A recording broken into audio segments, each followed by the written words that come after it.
पाक मुनसिफ में आज बात होगी मिशन 2024 की।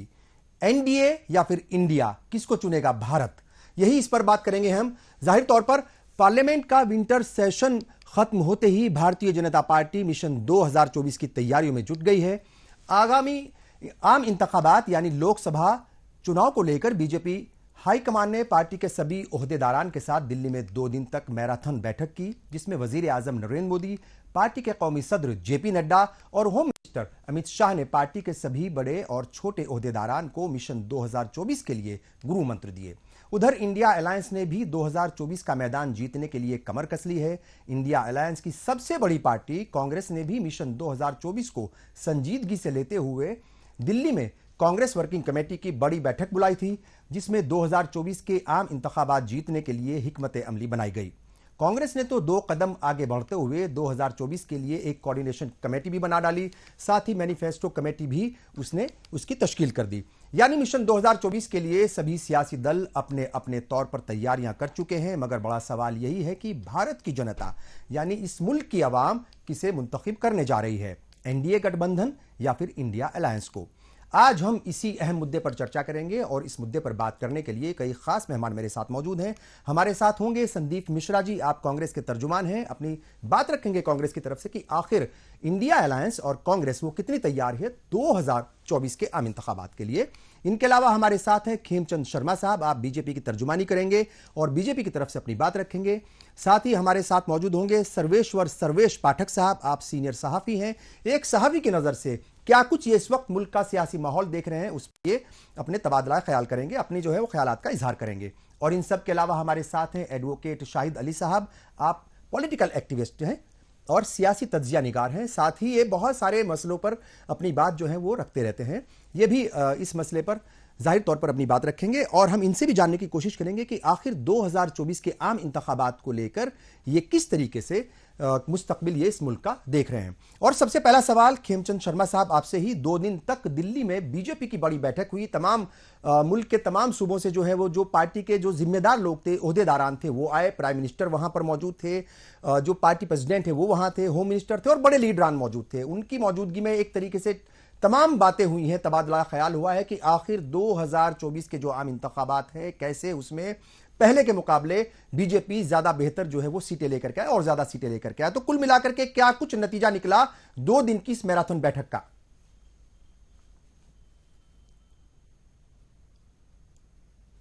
खेमचंद शर्मा साहब। देखिए, भारतीय जनता पार्टी शासन को लेके, आदरणीय प्राइम मिनिस्टर मोदी की गारंटियों को लेके और भारत विकसित यात्रा हमारी चल रही है, इसमें आदरणीय प्राइम मिनिस्टर मोदी जी ने तो 9.5 साल में जन कल्याणकारी योजनाओं के तहत जो सेवा कार्य किए हैं, हम उनको दिन दिन तक गुजार रहे हैं। और हमारी यात्रा के दौरान हम लोग ऑन द एक्सपर्ट जो अपनी योजनाओं के लाभ है वो भी जनता को पहुंचा रहे हैं। जिसमें मुद्रा योजना है, जिसमें फ्री राशन की योजना है, सिलेंडर देने का काम है और स्ट्रीट वेंडर है तो सीधा 10,000 से 50,000 रुपए मदद का काम है।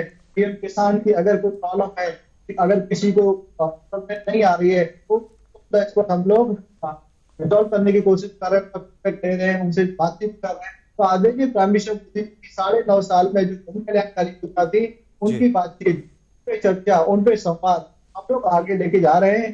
तो आने वाला समय उसमें और तेजी करेंगे और स्पीड करेंगे और इंटेंसिटी बढ़ाएंगे कि जो हम लोगों ने 9.5 साल काम किया है उसको करके जाए। साथ ही साथ हम जो नकारात्मक विपक्ष जो लगातार अटकाने की कोशिश कर रहा है, जन कल्याणकारी योजनाओं को लागू नहीं होने दे रहा है, देश करने की कोशिश कर रहा है, सत्ता को नहीं चलने अवेयरनेस के बीच में रखेंगे। हमारी प्रायोरिटी अपने काम के आधार पर वोट मांगने की है, मोदी जी की गारंटियों के आधार पर वोट मांगने की है और समाज के सभी तत्वों को, सभी वर्गों को, सभी जातियों को, सभी धर्मों को साथ में लेकर चलने का हमारा लक्ष्य है। और वो हमारी हर योजना में दिख रहा है। हम जो प्राइम मिनिस्टर आवास योजना के लिए 4 करोड़ के आसपास घर देते हैं तो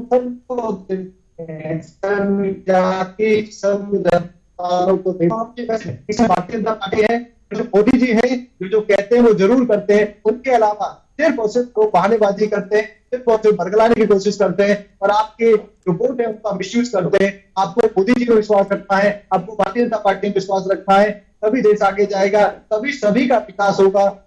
जो दूसरे लोग हैं वो नकारात्मक तरीके से आगे बढ़ रहे हैं, वो पूरे समाज की बात नहीं करते, किसी पर्टिकुलर मत की बात करते हैं, वो दूसरे वर्गों को छोड़ देते हैं, उनको कहीं ना कहीं दबाने की कोशिश करते हैं। तो ऐसे नकारात्मक राजनीति को रोकिए, नकारात्मक राजनीति को रखिए, और पिछले इलेक्शन में हम इस बात को समझाने में कामयाब रहे। और जब मोदी जी की बात आएगी तो 50 से ज्यादा वोट पाने का जो लक्ष्य है हम उसको जरूर प्राप्त करेंगे। ठीक है, सर्वेश पाठक साहब, आप क्या कहेंगे? हम देख रहे हैं कि सभी पार्टियों ने तैयारियां शुरू कर दी हैं और मुद्दे जो है वो जाहिर तौर पर एक के बाद एक सामने आएंगे, मगर अभी जो पिछले 5-7 दिन में इस मुल्क की सियासत ने करवट ली है, जिस तरीके से पिछले हफ्ते हमने देखा, मतलब पिछले यानी इसी महीने में 3 बड़े सूबे बीजेपी ने जीते, एक सूबा जो है वो 2 सूबे कांग्रेस हारी, मगर एक सूबा जो है वो यानी जीता तेलंगाना में। और उसके बाद फिर पार्लियामेंट चली, पार्लियामेंट के अंदर हंगामा हुआ, उसके बाद पार्लियामेंट से जो है वो सड़क पर भी हमने देखा कल जंतर मंतर पर किस तरीके से इंडिया अलायंस की जो दूसरी पार्टियां हैं उसके दल हैं वो भी मौजूद थे, बहुत तमाम इश्यूज थे उनके, वो एक डिमांड कर रहे थे, उनकी नहीं मानी गई पार्लियामेंट के अंदर। अब हम देख रहे हैं कि सभी दल, सभी पार्टियां, चाहे वो एनडीए हो या इंडिया अलायंस हो, वो एक तरीके से तैयारियों में जुट गए हैं 2024 की। मोटे तौर पर क्या कुछ लगता है, कौन से इश्यूज वो हैं जो इस वक्त वो हावी हैं या फिर आने वाले वक्त में वो 24 के लिए हावी रहने वाले हैं? देखिए, मैंने आपका जो क्वेश्चन का पार्ट है 3 भागों में है और मुझे समय दीजिएगा, मैं हर पार्ट को एड्रेस करूंगा। सबसे पहले जो 3 राज्यों का चुनाव था, देखिए बीजेपी के जितनी भी पॉलिटिकल पार्टीज है, अपोजिशन पार्टीज है, यही आरोप लगाते हैं कि ये दलितों, पिछड़े वर्गों का प्रतिनिधित्व नहीं करते। अब आप देखिए, छत्तीसगढ़ चले जाइए, 25 सीटें 2018 के चुनाव नहीं मिली थी, उससे ज्यादा सीटें मिली और बीजेपी सफलता मिली। इसी तरह एमपी की हाल हुआ है और उसके बाद राजस्थान में भी देखी तो जो एससी सीटें, जो शेड्यूल ट्राइब की सीटें, उस पर बीजेपी ने बाजी मारी। इसी तरह शेड्यूल कास्ट सीटों पे तो एक ओवरऑल जो प्रेजेंटेशन देख लिया बीजेपी का कि हर को लेके चलने का, जो कहते हैं कि सबका साथ, सबका विकास, सबका प्रयास, तो वो एक समग्र चीज है। यहाँ पे जो वोट आया बीजेपी को वो देखने को मिला है। दूसरी बात कर रहे हैं कि जो पार्लियामेंट में डिस्ट्रक्शन हुआ, देखिए पार्लियामेंट में अटैक, वो जो लड़के घुसे, आतंकी भावना या जो भी घुसे, वो उसको तो आतंकवादियों की सही कार्रवाई हो, लेकिन उसको आप ठहरा रहे हैं एक ब्रांड और के कई कैंडिडेट हैं या आप तो पार्टी ने इंडिकेट मल्लिकार्जुन खड़गे या जो भी हो, तो उसको कह रहे हैं गिरफ्तारी से। अब देखिए ये ठीक है, जो देश का वहां पे है, देश के लिए काम, उसमें वो इस तरह आ जाता है।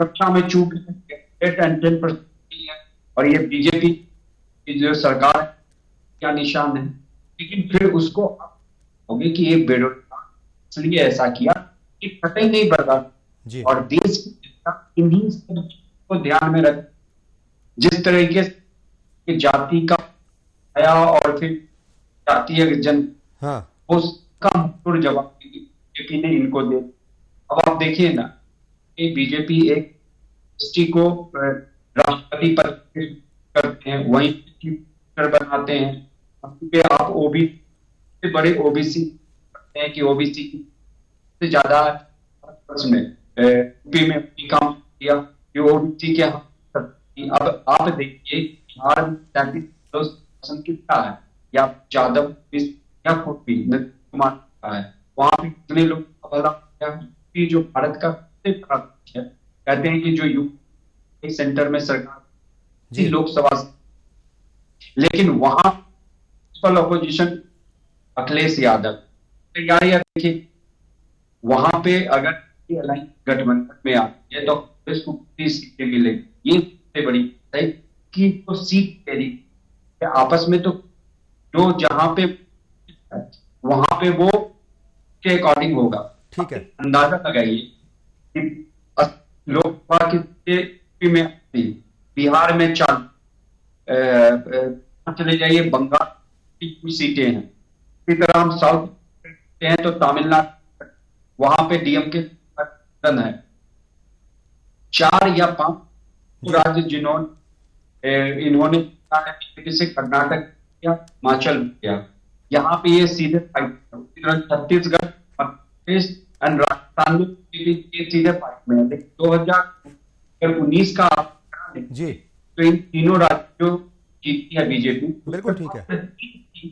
जैसे राजस्थान 25 में 25 थी, मध्य प्रदेश में से 28 जीती, छत्तीसगढ़ में 9 जीती, तो मात्र 3 उनको कम आए। अब जब उनकी यहाँ पे तो वो सीटें कर पाई, तो इंडी गठबंधन एक जो प्रयास है कि टक्कर देना दूर दूर तक उस मगर नहीं ठीक है मगर तमाम जितनी भी पॉलिटिकल पार्टीज हैं वो जीतने के लिए मैदान में उतरती हैं, हर कोई अपनी कोशिश करता है। जाहिर तौर पर वो कोशिश करने का तरीका क्या है ये बड़ा अहम है, लेकिन ये जरूर है। संदीप मिश्रा जी, क्या लगता है आपको कौन से मुद्दे जो है वो हावी रहने वाले हैं? हमने देखा कि पार्लियामेंट में जिस तरीके से जो सिक्योरिटी में सेंध लगी थी उसको लेकर के बड़ा हंगामा मचाया था कांग्रेस ने भी और जो उसकी अलाई पार्टीज हैं उन्होंने भी, और उसके एवज में बहुत सारे एमपीज जो है तकरीबन 142 एमपीज जो है वो उनको सस्पेंड कर दिया गया। मगर बात नहीं मानी गई आप लोगों की पार्लियामेंट के अंदर। फिर जंतर मंतर पर भी कल आप लोग गए। हम देख रहे हैं कि इंडिया अलायंस जो है वो बड़ी तेजी के साथ फैसले ले रहा है, खासतौर से कांग्रेस की बात हम करें, बहुत सारी कमेटीज जो है उसने फटाफट तरीके से जो है वो बना करके रखनी है 2024 की तैयारी के लिए। पहला सवाल मेरा यही है कि मिशन 2024 जो है उसको लेकर के इंडिया अलायंस और कांग्रेस वो कितनी तैयार है और कौन से इश्यूज को लेकर के वो मैदान में उतरने वाली है? बहुत बहुत शुक्रिया मुंसिफ टीवी का कि आपने कांग्रेस की बात को अहमियत दी, हमें जगह दिया। आपका इस्तकबाल, स्वागत करता हूं। पहला जवाब तो आपने यही दे दिया कि कितनी तैयार है इंडिया अलायंस और गठबंधन। आपने खुद ही कहा इतनी जल्दी वो अलायंस बना दिया, टीम बना दी और सारी चीजों की तैयारी हो गई। दूसरा सवाल ये बचता है आपका कि मुद्दे क्या होंगे। इस वक्त देश में मन की मार की सरकार चल रही है, ये सबका मन मार रहे हैं।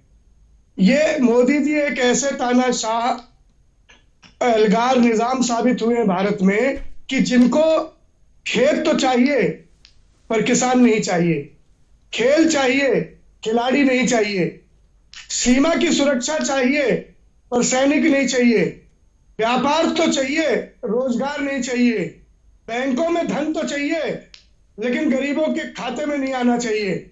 सिर्फ अडानी अंबानी की मेहरबानी की ये टिकी हुई बैसाखी पे सरकार देश के तानाशाही कर रही है।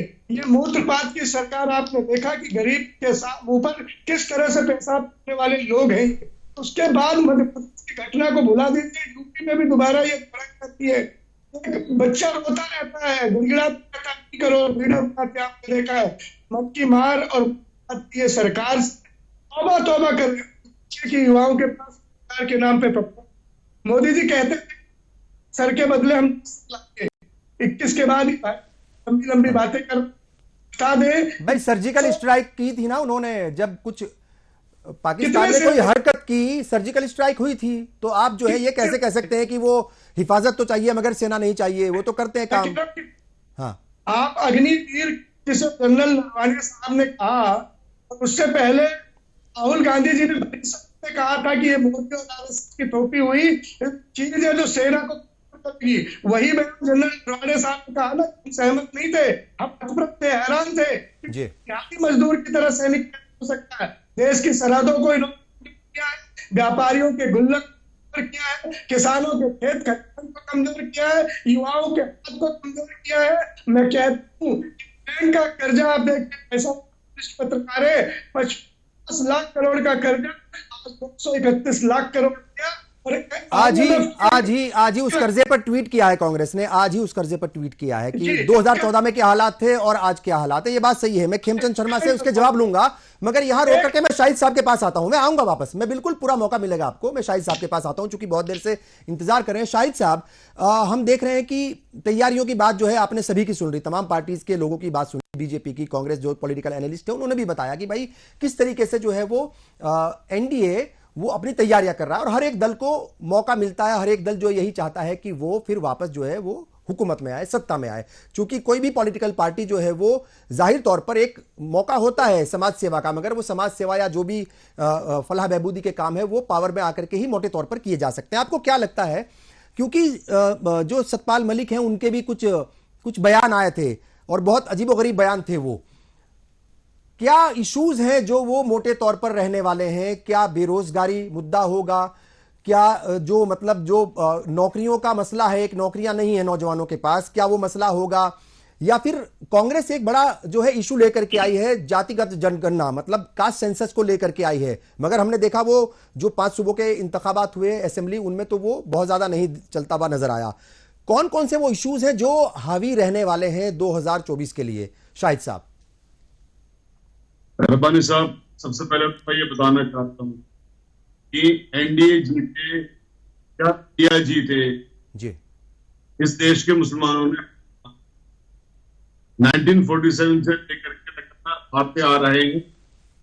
जब कांग्रेस की सरकार थी जी, तो मुसलमानों को दलित से निचले स्तर पर पहुंचा दिया गया, वक्त प्रॉपर्टियों को हटा दिया, उनको एक्वायर किया गया कानून करके। मस्जिदों में नमाज दिल्ली में आज 70 बैन है कांग्रेस में। ठीक है, एक तरफ तो वो लोग के मीठा जहर देने वाले और दूसरी तरफ तीखा जहर देने वाले, दोनों तरफ से जहर देने वाले लोग। तो अब ऐसे परिप्रेक्ष्य में आप किन बातों को करना चाहेंगे? आप जीते या तो नहीं जीते, जब मुसलमानों की हालत से नहीं पड़ने वाला है। अब अभी तक के उस चीज की जरूरत है जिस चीज के लिए पिछले 10 साल में करते आ रहे हैं,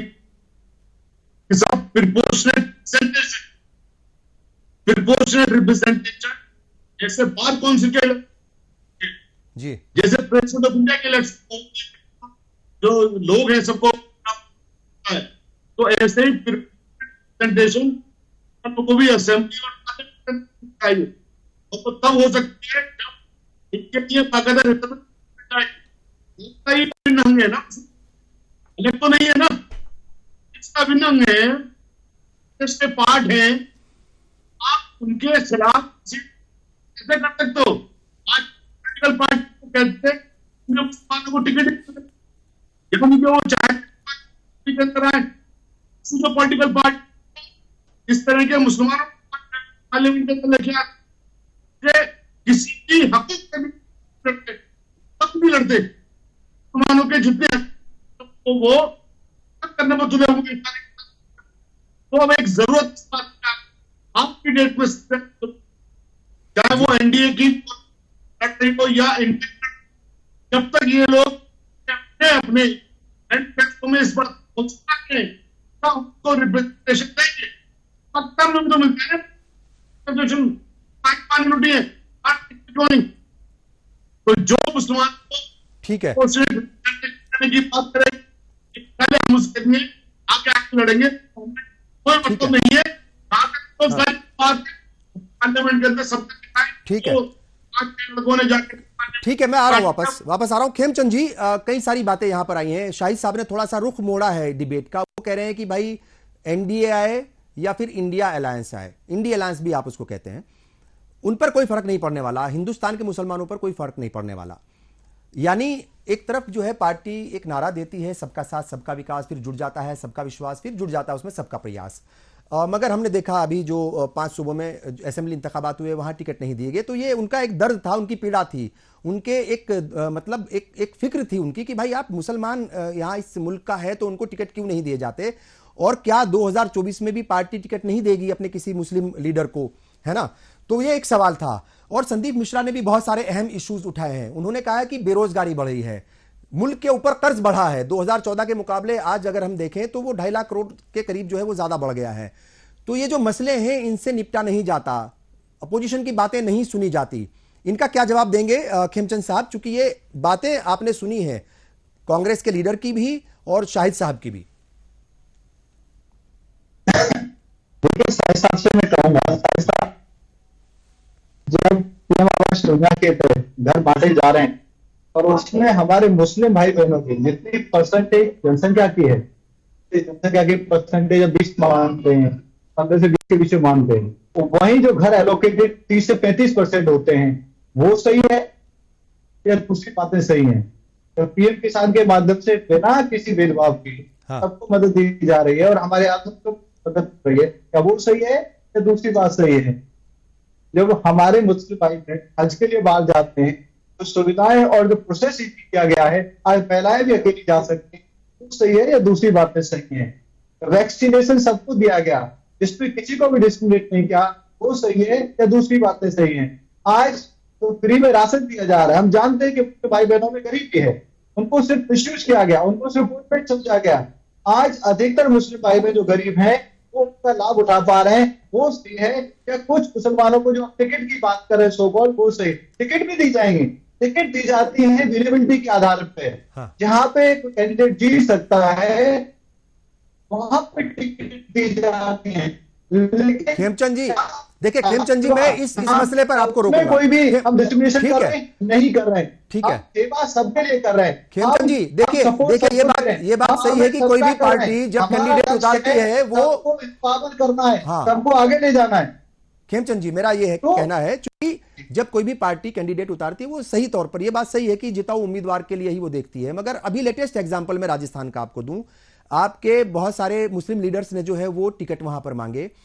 अमीन खान जो है, अमीन पठान, उन्होंने टिकट मांगा, उनको नहीं दिया, उन्होंने पार्टी छोड़ दी। यूनुस खान जो 2 बार बीजेपी हुकूमत में कैबिनेट वजीर रह चुके हैं, कैबिनेट मिनिस्टर रह चुके हैं, 2 बार उनको टिकट नहीं दिया गया। जब पिछली बार उनको टोंक से उतारा गया था सचिन पायलट के सामने, इस बार कहीं से टिकट नहीं दिया गया, तो वो इंडिपेंडेंट मैदान में उतरे और वो जीत गए। तो ऐसी बात नहीं है कि नहीं जीत सकते। आपने 2019 में यूनुस खान जीते हैं, शाहनवाज हुसैन जीते हैं, पार्लियामेंट का इलेक्शन, लोकसभा का इलेक्शन जीते हैं, लोकसभा का इलेक्शन मुख्तार अब्बास नकवी भी जीते हैं, और भी कई लीडर हैं जो जीते हैं। ऐसी बात नहीं है कि नहीं जीतते, मगर इस बार नहीं दिया गया टिकट। टिकट भी मिलेगा, सब कुछ मिलेगा। सबसे पहली बात है विकास में भागीदारी मिल रही है या नहीं मिल रही है, में भागीदारी मिल रही है नहीं मिल रही है, योजनाओं में भागीदारी मिल रही है नहीं मिल रही है।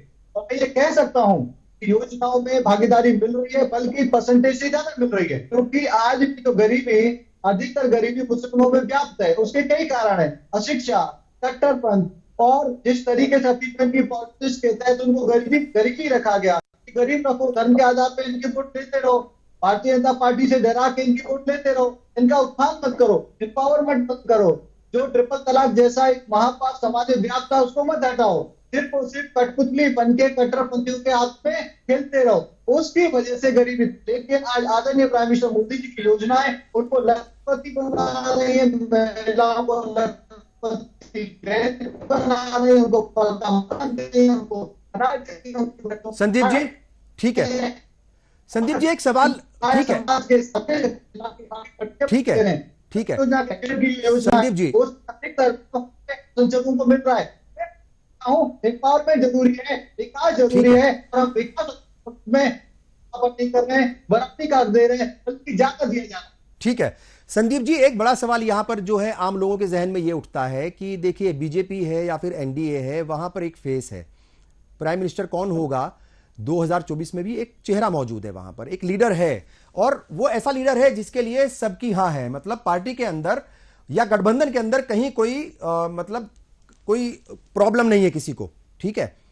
मगर इंडिया अलायंस की बात अगर हम करें, वहां पर अभी जब बैठक हुई थी चौथी दिल्ली में, वहां पर वेस्ट बंगाल की जो चीफ मिनिस्टर है उन्होंने एक नाम आगे रखा, और उसके ऊपर पार्टी के अंदर भी हंगामा हो गया और इंडिया अलायंस के अंदर भी हंगामा हो गया, और राहुल गांधी को फोन करना पड़ा, जो बिहार के चीफ मिनिस्टर है उन्हें मनाना पड़ा।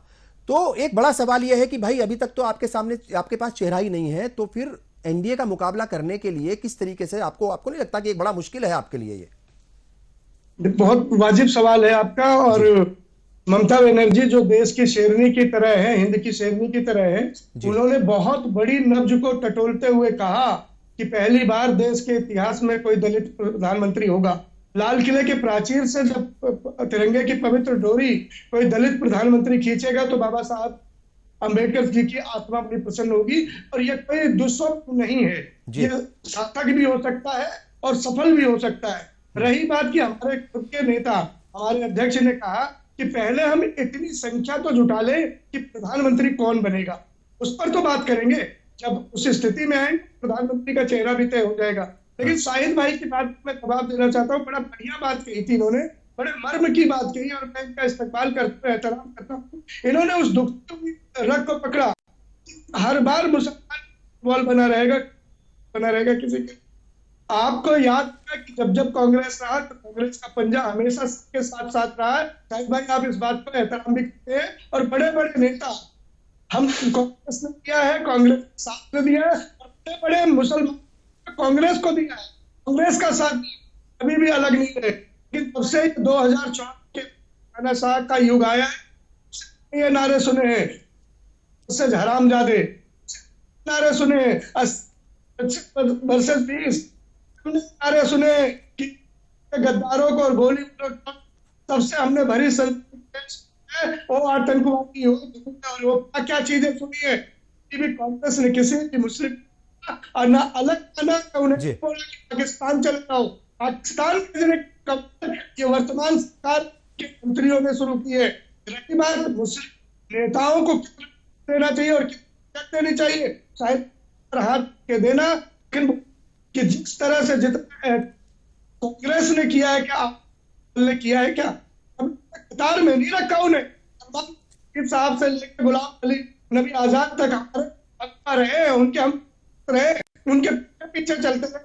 कभी अजहर आज बड़ा बहुत ऐसे नेता हैं सबसे अग्र में। ठीक है, राजनीति करने का 2014 में वाजपेयी जी नहीं थे, वाजपेयी जी थे, लेकिन जब से तानाशाह कमान आई है हमें मुसलमानों को, वरना राजस्थान में को जीते हुए को। हाँ, पर संदीप जी आप ठीक है, आपकी बात ठीक है। मेरा जो सवाल था, आप एक बात को मानेंगे कि प्राइम मिनिस्टर कौन होगा इसको लेकर के बहुत ज्यादा कंफ्यूजन है। मतलब कई सारे लोग जो है वो चाहते हैं, चाहे वो नीतीश कुमार हो या फिर दूसरे लीडर्स हो, वो मतलब वहां पर देखो कंफ्यूजन तो है। हर कोई प्राइम मिनिस्टर बनना चाह रहा है, कोई एक फेस नहीं है। यहां पर कुछ कमजोरी जो है वो दिखाई देती है कि भाई एकता नहीं है, एकजुटता नहीं है। ये बड़ा एक मसला है।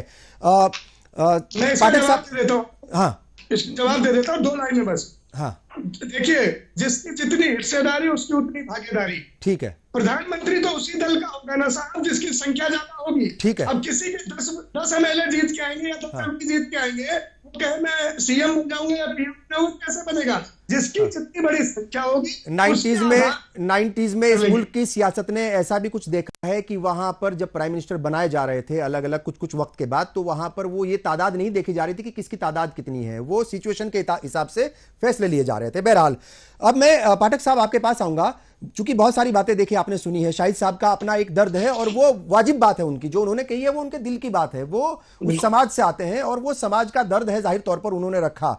मगर एक बात खेमचंद साहब ने भी कही कि भाई जो स्कीम्स चलती हैं हुकूमत की, उसका फायदा माइनॉरिटी तक भी पहुंचता है, बिना लाग लपेट के, बिना भेदभाव के सब तक पहुंचता है।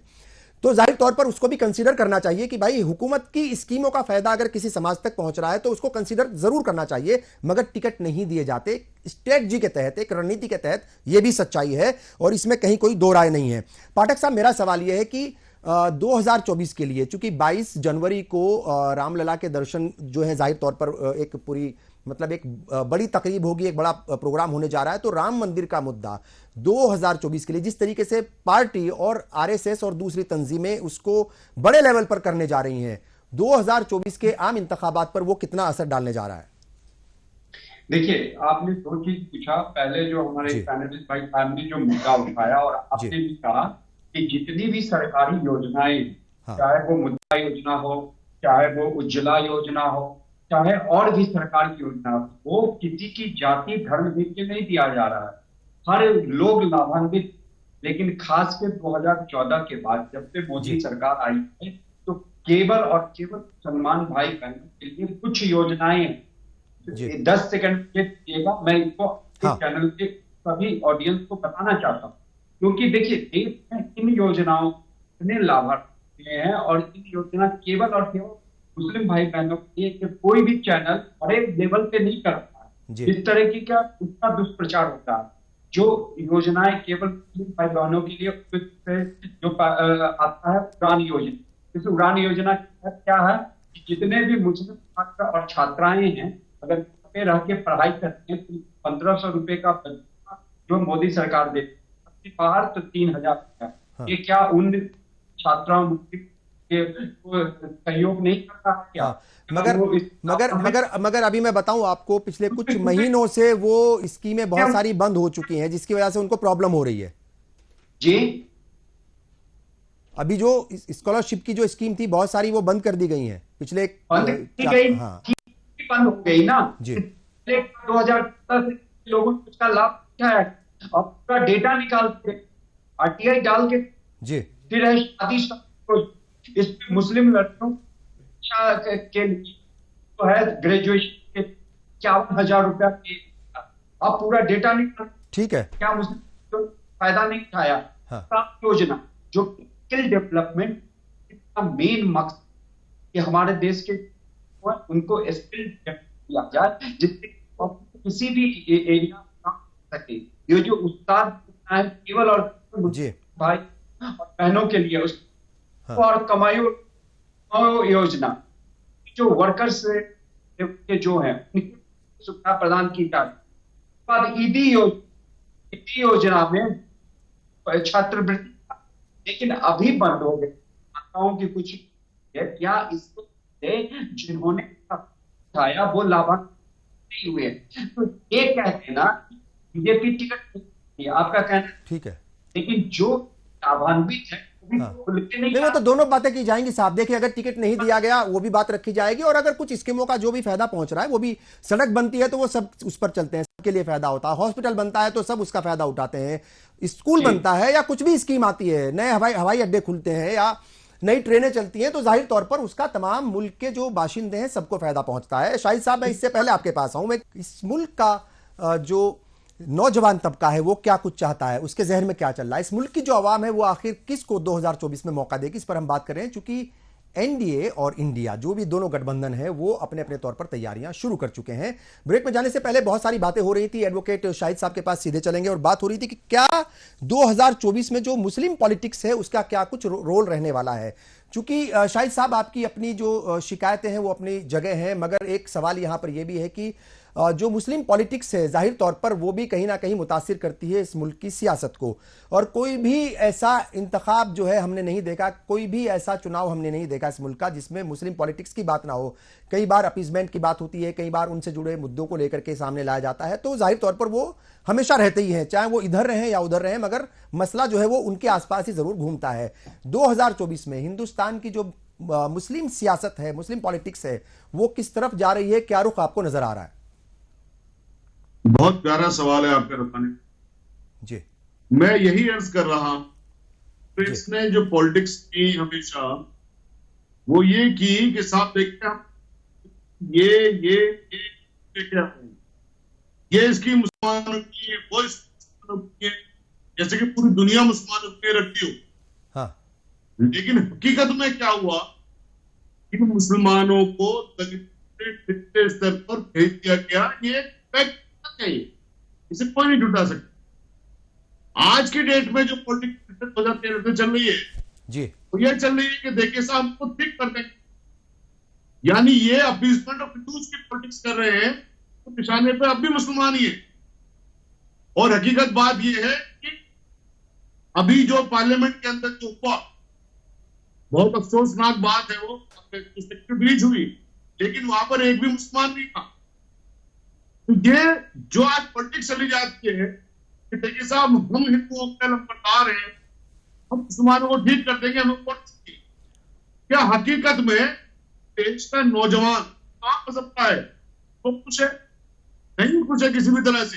तो इस चीज को जब तक पॉलिटिकल पार्टीज नहीं समझेंगी, जैसा आपने कहा कि मुसलमानों के पॉलिटिक्स कौन सा, आप मुसलमानों को आपने जैसे बात की है तो स्कीम बनती है, सब प्रॉफिट सबको मिलता है, बिल्कुल ठीक बात है। लेकिन जहां पर पॉलिसी बनती है, जहां पर तमाम देश की किस्मत का निर्धारण होता है, अगर वहां पर हम नहीं है, वहां पर हिंदुस्तान का 15% आबादी अगर नहीं, तो फिर क्या मतलब रहेगा उस बात का? इसीलिए तो रिसेंटमेंट होता है। आज की डेट में रिसेंटमेंट नहीं है, लेकिन आने वाले कल में होगा जो नहीं होना चाहिए। देश की तरक्की में बाधक बनेगा, ये देश के लिए खतरनाक है, घातक है।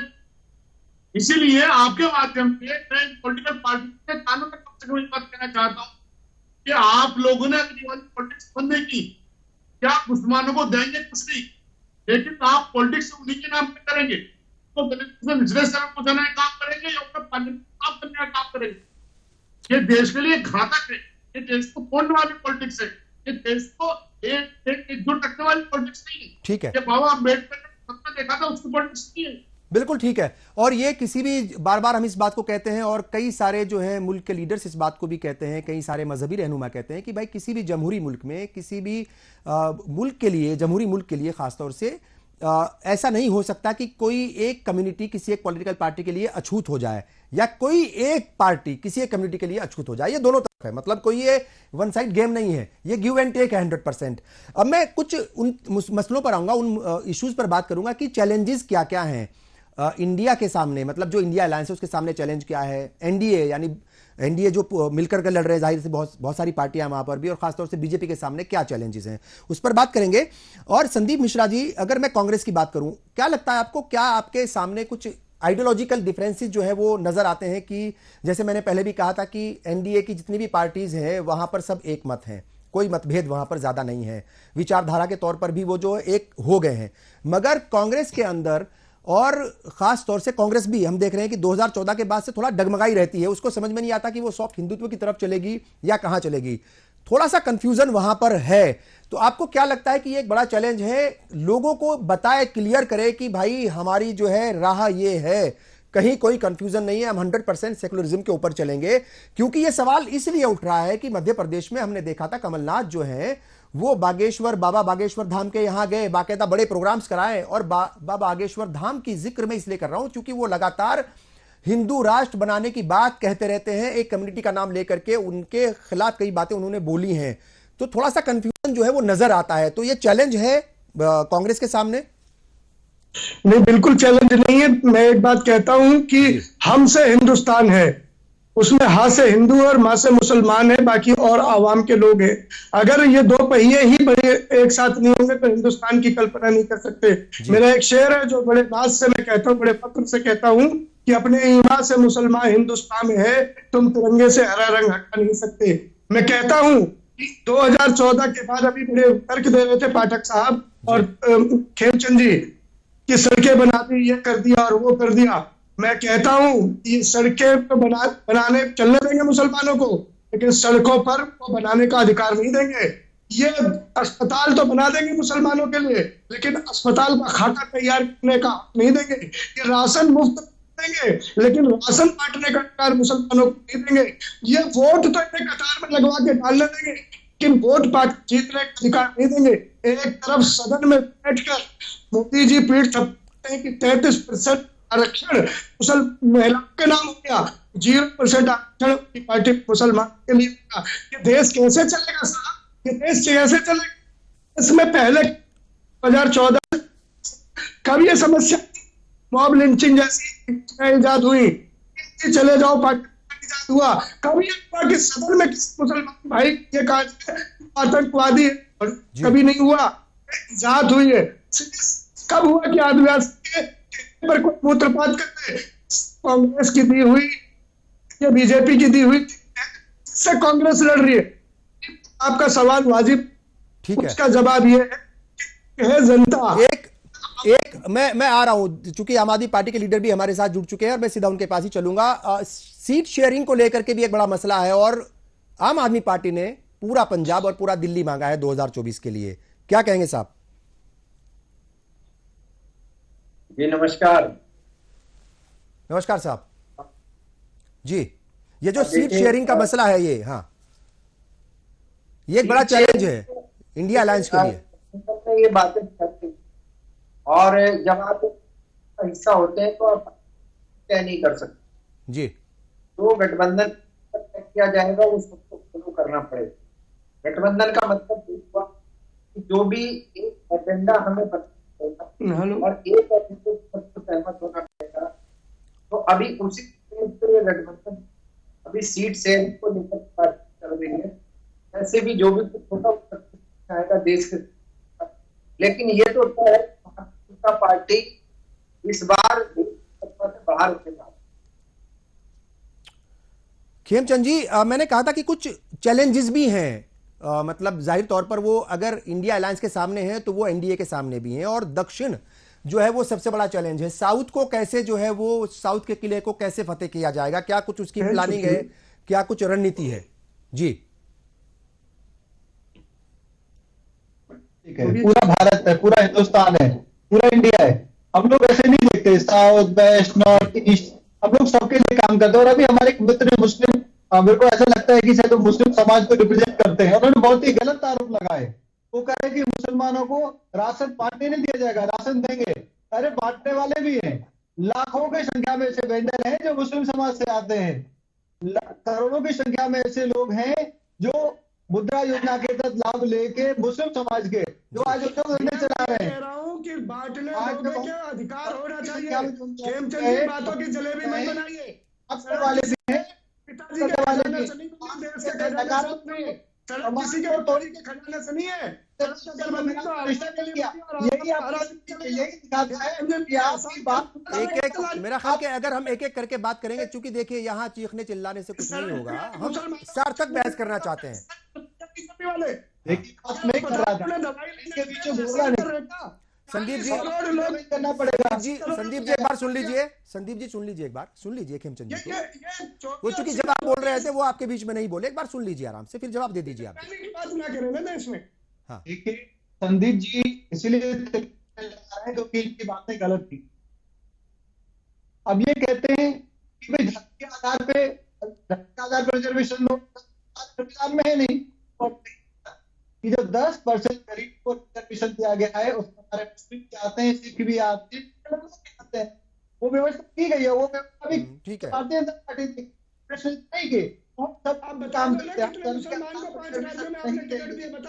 सवाल पूछ के गए थे शाहिद भाई, आप बता दो। आधार पे काम नहीं करेंगे, हम सबके लिए काम करेंगे। ठीक है, ठीक है सर्वेश पाठक जी, बांटेंगे नहीं। ठीक है, ठीक है, ठीक है सर्वेश पाठक जी, वो चैलेंजेस जो है, ठीक है, ठीक है, मैं आ रहा हूं वापस एक मौका और मिलेगा सबको, वक्त की भी कमी है। सर्वेश पाठक जी, मैंने चैलेंजेस की बात की थी, आपको क्या लगता है? जाहिर तौर पर हर पार्टी के सामने चैलेंजेस तो होते हैं, और मैंने पहले भी इस बात को कहा था कि कोई भी पार्टी जब मैदान में उतरती है तो वो जीतने के लिए उतरती है। अगर कोई इलाका, कोई क्षेत्र, कुछ मतलब जो है कुछ हिस्से अगर वो वहां पर कमजोर महसूस करती है कोई भी पार्टी, तो उनको मजबूत करने की बात भी होती है। 2 दिन तक बीजेपी की यहाँ पर मतलब जो है जो भी जिम्मेदार थे मुल्क भर से आए, बैठक हुई, और उसमें प्राइम मिनिस्टर, जैसे मैंने पहले कहा भाई, होम मिनिस्टर और पार्टी प्रेसिडेंट सब लोग मौजूद थे। आपको लगता है कि दक्षिण जो है वो एक चैलेंज है बीजेपी के सामने, और उसको, उस दक्षिण के किले को मतलब जो है वो 2024 में एक तरीके से फतेह करना बड़ा मुश्किल जो है वो होगा? जो रिजल्ट्स आए हैं कर्नाटक, अगर हम कर्नाटक की बात करें और तेलंगाना की बात करें तो थोड़ा सा मुश्किल होगा। क्या लगता है ये कुछ चैलेंज मानते हैं आप इसको? देखिए, चैलेंज मैं इसलिए नहीं मानता कि 2018 में भी यही चुनाव का कमोबेश रिजल्ट था। कर्नाटक में पहले जेडीयू के साथ कांग्रेस की सरकार बन गई थी। 2019 में चुनाव होता है लोकसभा का, कर्नाटक के 25 सीट बीजेपी जीत के आती है। इस बार तेलंगाना में बीजेपी का जहां था वहां उसके 8 सीट है। वोटिंग प्रतिशत में भी अच्छी खासी वृद्धि हुई है। दूसरी बात, तमिलनाडु में देखिए, तमिलनाडु के एमएलए का विधानसभा क्या, वहां पे कमलनाथ को हरा के जो पूरे बीजेपी गंगा मोर्चा की सदस्य को आई थी, तो तमिलनाडु में भी हो रहा है। केरला में हार गई, लेकिन अगर वहां देखोगे तो 12 लेके आई है। हम आदमी पार्टी को नहीं कहीं पे वोट से आती है तो बहुत कहते हैं कि इतना क्या आई, लेकिन बीजेपी भी अगर में अपने फुटप्रिंट हटा रही है, हमें करना पड़ेगा जी। ठीक है, कर्नाटक तेलंगाना में जो जिस तरीके है क्या वो बनाए रखे 2024 में, ऐसा कहीं भी, क्योंकि जो वो अलग होता है और आपके मुद्दे अलग होंगे। ठीक है, नरेंद्र सोनी जी, बस मैं एक सवाल, मैं आऊंगा सर, बस चूंकि वक्त की भी कमी है, मैं एक बार और आपके पास आऊंगा। जी, नरेंद्र सोनी जी, आपको क्या लगता है, जैसे आपके आने से पहले बहुत सारी बातें हो रही थी और ये भी बात हो रही थी कि इंडिया गठबंधन जो है वहां पर सीएम का फेस कौन, प्राइम मिनिस्टर का फेस कौन होगा, उसको लेकर के थोड़ा सा कंफ्यूजन है। आपको लगता है कि ये चैलेंज है, चूंकि चैलेंज की बात हम कर रहे हैं इस आखिरी सेगमेंट में, कि किस पार्टी के सामने या किस अलायंस के सामने कौन सा चैलेंज है? आपको लगता है कि कोई एक फेस नहीं है? आम आदमी पार्टी इस पर क्या सोचती है? ये देखिए, कि आज देश को एक अच्छी सरकार और आज सबसे बड़ा हमने वो है भ्रष्टाचार, महंगाई और बेरोजगारी से लड़ना है। जनता पार्टी जिन बात में आई थी 10 सालों में पर अभी तक समाधान ना तो बेरोजगारी है, ना महंगाई पे कुछ समाधान है और ना ही भ्रष्टाचार। ये जोर जोर से चिल्ला रहे हैं, लेकिन ये गया कि भारत के नेता भ्रष्टाचार में उनको क्लीन चिट दे दी। विपक्ष के नेताओं को और भारतीय जनता पार्टी को साफ छूट हो गए, जो देश को ईमानदार कर रहे हैं। ठीक है, पर आरोप लगाकर फर्जी मुकदमों में उनको जेल में डाला जा रहा है। हाँ। भारतीय जनता पार्टी 3 गुना हो गई। जो पेट्रोल था आज वो 100 रुपये बिक रहा है। महंगाई लगातार, किसानों को जो 2022 दुगनी आय कर बाद वो आज किसान वहीं कर। ठीक है, ठीक है, बहुत सारे इश्यूज हैं और इन तमाम इश्यूज के बीच एक मुद्दा आ जाता है हिंदुत्व का, एक मुद्दा आ जाता है कि कैसे सनातन धर्म के ऊपर जो है वो सवाल उठाए जाते हैं। आपको क्या लगता है, खेमचंद जी, आखिरी सवाल है ये और कम से कम अल्फाज में जवाब दीजिएगा क्योंकि वक्त की भी कमी है, कौन कौन से मुद्दे जो हैं आपको लगता है वो ही ज्यादा हावी रहने चाहिए या उन्हीं पर बात होनी चाहिए? डेवलपमेंट की बात होनी चाहिए, सबकी तरक्की की बात होनी चाहिए, सबके साथ सबके विकास की बात होनी चाहिए, या फिर हिंदुत्व के मुद्दे को जो है वो लेकर के आना चाहिए? क्योंकि ये इल्जाम आपकी पार्टी के ऊपर सबसे ज्यादा लगता है कि भाई आप हिंदुत्व का सहारा लेकर के आगे बढ़ते हैं। देखिए, हिंदुत्व हमारे लिए आस्था का विषय है और हिंदुत्व एक वे ऑफ लाइफ है, वो कोई धर्म नहीं है। और वो जो भी व्यक्ति हिंदुस्तान में रहता है वो सब हिंदू है, क्योंकि उनकी जो परंपरा, कोई भी धर्म हो, कोई भी उनकी पूजा पद्धति हो, उनकी यूनिक है। अगर आप अरब देश में जाओगे, वहां के मुसलमान की परंपरा अलग है, हमारे भारत के मुसलमान की परंपरा अलग है। तो उनकी जो संस्कृति है, उनके जो पूर्वज हैं, उनकी जो परंपरा, उनके खाने पीने का, जो रहने का, बोलने का एक यूनिक वे है। तो इसीलिए हम लोग सांस्कृतिक उत्थान की बात करते हैं कि सांस्कृतिक उत्थान विश्वास देता है, कॉन्फिडेंस देता है और हमें बराबरी के साथ दूसरों के साथ काम करने का मौका देता है। तो हम सांस्कृतिक उत्थान की बात करते हैं, हम किसी एक पर्टिकुलर धर्म की नहीं बात करते, हम सभी के धर्मों के समर्थन की बात करते हैं, फ्रीडम की बात करते हैं, डेवलपमेंट की बात करते हैं, अपलिफ्टमेंट की बात करते हैं। लेकिन जो हमारी संस्कृति है, राम हमारी संस्कृति का हिस्सा है, कृष्ण हमारी संस्कृति का हिस्सा है और धर्म बदलने से। अब आप देखिए, इंडोनेशिया में देखिए, वहां पे अधिकतर मुसलमान है, लेकिन वो राम को अपना पुण्य मानते हैं।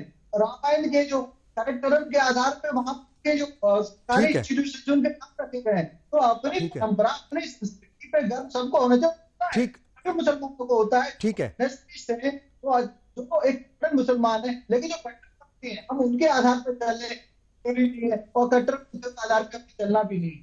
ठीक है, संदीप मिश्रा जी, कांग्रेस के ऊपर मोटे तौर पर इन दिनों जो है वो इस तरीके से इल्जाम लग रहे हैं कि वो कास्ट पॉलिटिक्स को जो है वो ज्यादा बढ़ावा दे रही है, जात पात की पॉलिटिक्स वो ज्यादा कर रही है। तो क्या 2024 का जो इलेक्शन है, जो 2024 के आम इंतखाबात हैं, वो कास्ट पॉलिटिक्स पर होंगे? कांग्रेस क्या उस तरफ जाएगी? नहीं, डेवलपमेंट पर ही रहेगी। जिसकी जितनी हिस्सेदारी उसकी उतनी भागीदारी होनी चाहिए और राहुल गांधी जी के, मेरे नेता का यही जोर है। लेकिन इस बार साक्षी मलिक के आंसू इंसाफ मांगेंगे, 750 किसानों के बलिदान इंसाफ मांगेंगे, रोजगार का पकौड़ा बन जाना इंसाफ मांगेगा, व्यापारियों की गुल्लक लुट जाना इंसाफ मांगेगा और इंसाफ मांगेंगे सैनिक से अग्निवीर हुए लोग, नौजवान इंसाफ मांगेंगे। जनता का चुनाव है और चुनाव साफ है भाई जी। इंडिया बनाम एनडीए के चुनाव में 36 वर्ष से 64% का चुनाव है। और एक बात बता दूं कि ईवीएम को दिल में बसा के और ईडी और सीबीआई को बाजू बना के प्रधानमंत्री का प्रचार मंत्री बनाने के, बस चूंकि वक्त की कमी है, 10-10 सेकंड में जियो। बिल्कुल, नरेंद्र सोनी जी क्या कहेंगे, कौन सा मुद्दा सबसे इंपॉर्टेंट है इस मुल्क के लिए 2024 के लिए? कोई एक मुद्दा बताइए, कम से कम अल्फाज में। सबसे बड़ा मुद्दा है बेरोजगारी। आज के टाइम में युवा है इस देश को भारतीय जनता पार्टी जी बना, तो बेरोजगारी का ठीक है, होगा, उसके बाद महंगाई और ठीक है, बहुत शुक्रिया। सर्वेश पाठक जी, क्या कहेंगे, कम से कम अल्फाज में क्या आखिरी जो है आप फाइनल रिमार्क्स होंगे आपके इस पूरे मसले पर?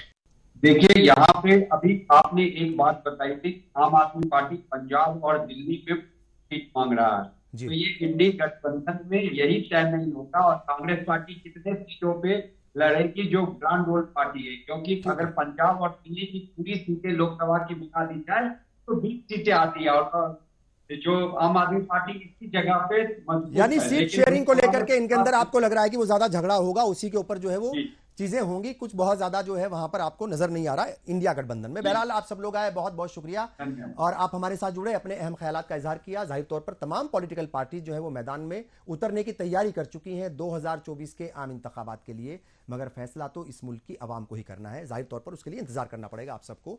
बहरहाल आज के इस प्रोग्राम में बस इतना ही। आदाब।